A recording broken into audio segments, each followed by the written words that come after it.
নমস্কার, অরুস কিচেনোলজিতে আপনাদের সবাইকে স্বাগত জানাচ্ছি।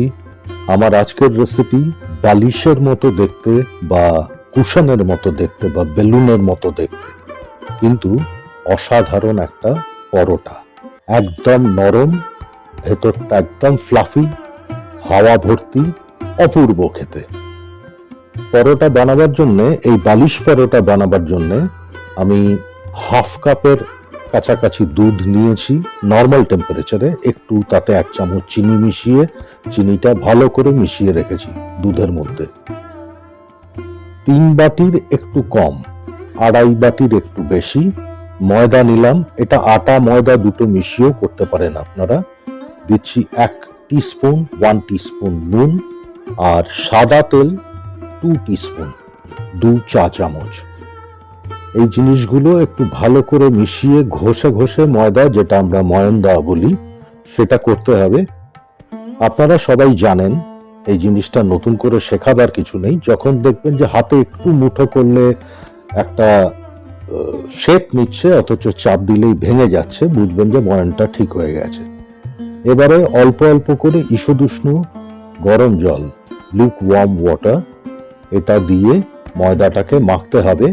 একটা জিনিস বলি, যেহেতু আমি শুধু ময়দার করছি, ময়দা মাখার সময় কিন্তু আটা মাখার সময় যেটা আমরা অনেকক্ষণ ধরে এইভাবে মুঠি দিয়ে, ফিস্ট দিয়ে, চাপ দিয়ে দিয়ে যেটা করি, ময়দার ক্ষেত্রে কিন্তু সেটা করবেন না।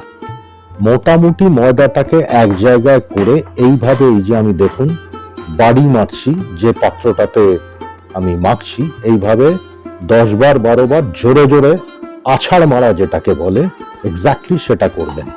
করে বেশিক্ষণ মাখবেন না, তাহলে রাবার একটা ব্যাপার এসে যায়। ঢাকা দিয়ে 20 মিনিট রেখে দিন।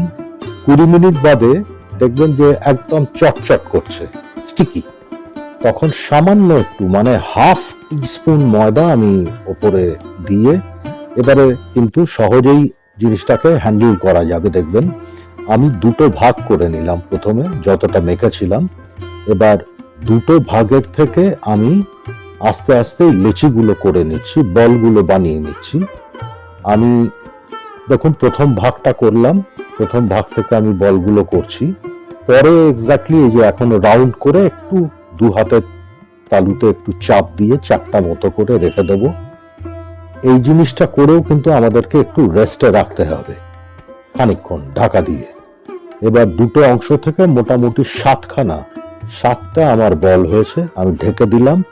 অ্যাটলিস্ট 5 থেকে 10 মিনিট ঢাকা দিয়ে রাখবেন, যাতে প্রপারলি ময়দাটা শেপ নিয়ে নেয়, ভেতরটা স্ট্রাকচারটা যাতে ঠিকঠাক ভাবে তৈরি হয়।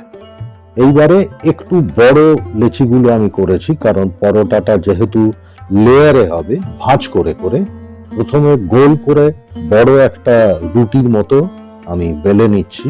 খুব বেশি গুঁড়ো ময়দা দেবেন না, অল্প অল্প গুঁড়ো ময়দা দিয়ে এটা বেলে নিতে হবে। এবারে একটা বাটিতে আমি একটুখানি সাদা তেল নিয়েছি, আর একটা ব্রাশ দিয়ে একটা দিকে মাখিয়ে দেবো। মাখিয়ে দিয়ে তারপর গুঁড়ো ময়দা আবার একটু ছিটিয়ে দিচ্ছি। এইটা দেওয়ার কারণ হচ্ছে, যখন আমরা ভাঁজ করব তখন ভেতরে লেগে যাবে না, একটা লেয়ারের সাথে আরেকটা লেয়ার। একদম সাইড দিয়ে এজ বরাবর একটু জল আঙ্গুলে ডুবিয়ে ডুবিয়ে জলটা লাগিয়ে দিলাম, খুব সামান্য।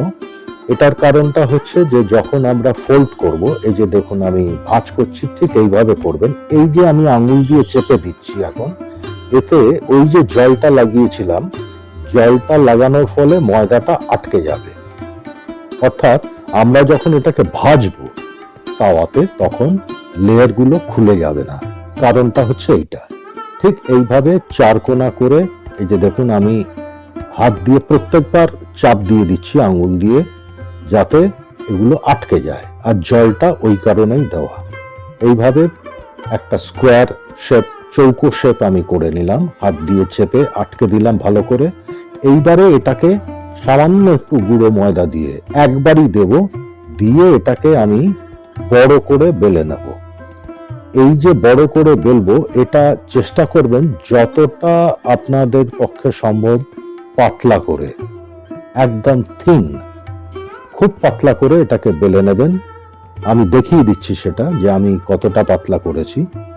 যতটা পাতলা করবেন তত ভেতরে তাওয়াতে দেওয়ার পরে স্টিম জেনারেট করলে লেয়ারটাকে, মানে আপার লেয়ার এবং বটম লেয়ার, একদম ওপরটা একদম নিচটা, এই দুটোকে স্টিম ধাক্কা দিয়ে ভেতর থেকে তুলে দিতে পারবে। লুচি যখন আমরা তেলের মধ্যে ভাজি ডুবো তেলে, সেখানেও কিন্তু একই সায়েন্সটা কাজ করে। ভেতরে স্টিমটাই কিন্তু লুচিটাকে ফুলিয়ে দেয়। এই বালিশ পরোটা বা যে নামই ডাকুন আপনারা, এই পরোটাও কিন্তু একই কনসেপ্টে হচ্ছে। আমি দ্বিতীয় সেকেন্ড পরোটাটা আবার বেলে আপনাদেরকে দেখিয়ে দিচ্ছি। ঠিক এইভাবে 4 কোণা করে ভাঁজ করতে হবে, জল লাগিয়ে, খুব সামান্য জল, ফিঙ্গার টিপে জাস্ট আঙ্গুলের ডগায়, তারপরে 4 কোণা করে একদম পাতলা করে এইভাবে বেলে নিতে হবে। আমি ক্যামেরার সামনে ধরে দেখাবার চেষ্টা করছি যে এই যে দেখুন, আমার আঙ্গুলগুলো নিচে প্রপারলি দেখতে পাবেন। এবার একটা তাওয়া হাই ফ্লেমে প্রথমে গরম করে তারপরে মিডিয়াম ফ্লেম করে একটু অপেক্ষা করবেন, সামান্য একটু অপেক্ষা করে তারপরে পরোটাটা দেবেন। বেশি গরম অবস্থায় দেবেন না, তাহলে প্রথমেই কিন্তু কালার নিতে থাকবে এবং লেয়ারটা একদম আউটার লেয়ারটা শক্ত হয়ে যেতে পারে। এইবার উল্টে উল্টে একটা স্প্যাচুলা দিয়ে বা বড় হাতা দিয়ে সাইড গুলোতে প্রথমে চেপে চেপে দেবেন, কারণ এই যে দেখুন ফুললে পরে মাঝখানটা কিন্তু ভালোভাবে সেকে যাবে, সাইড গুলো কিন্তু কোনো কন্ট্যাক্ট থাকছে না তাওয়ার সাথে। ওই জন্য সাইড গুলোতে চাপ দিয়ে দিয়ে এটা প্রথমে ভাজার চেষ্টা করবেন। দেখুন কি অসাধারণ হচ্ছে জিনিসটা, একদম ফুলে উঠেছে। আমি সামান্য একটু তেল ব্রাশ করে দিলাম, একেবারে নামমাত্র। এটা তেল না দিয়েও খাওয়া যায়, এত অপূর্ব হয়। আর চিনিটা যে দুধটা দিয়েছিলাম তার জন্য এর একটা অপূর্ব স্বাদ হয়। প্রত্যেকটা পরোটা ভাজা হয়ে গেলে একটা পেপার টিস্যু দিয়ে বা একটা কাপড় দিয়ে তাওয়াটা মুছে দেবেন, যাতে তাতে কোনো তেল বা ময়দার গুঁড়ো যদি কিছু থেকে থাকে সেটা যাতে না থাকে। আবার আমি দ্বিতীয় পরোটাটা সেঁকে দেখিয়ে দিচ্ছি আপনাদেরকে। ঠিক এইভাবে সাইড দিয়ে আগে চাপ দেবেন, এই উল্টে দিলাম। এক এক দিক কিন্তু 7-8 সেকেন্ডের বেশি ভাজবেন না, উল্টে দেবেন, আবার তারপরে 7-8 সেকেন্ড বাদে আবার উল্টে দেবেন।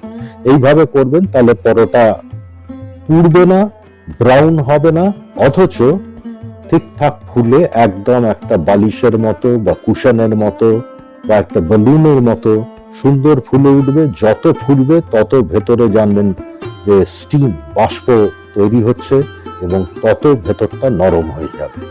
এটাই কিন্তু অ্যাকচুয়াল সায়েন্সটা। আমি আমার মতো করে বোঝাবার চেষ্টা করলাম। আশা করি আপনাদের এই রেসিপি ভালো লাগবে।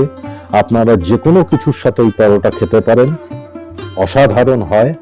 আপনাদের সকলকে রিকোয়েস্ট করছি আমার চ্যানেল সাবস্ক্রাইব করার জন্যে, লাইক দেওয়ার জন্যে এবং সবসময় আমার পাশে থাকবার জন্যে। অনেক ধন্যবাদ।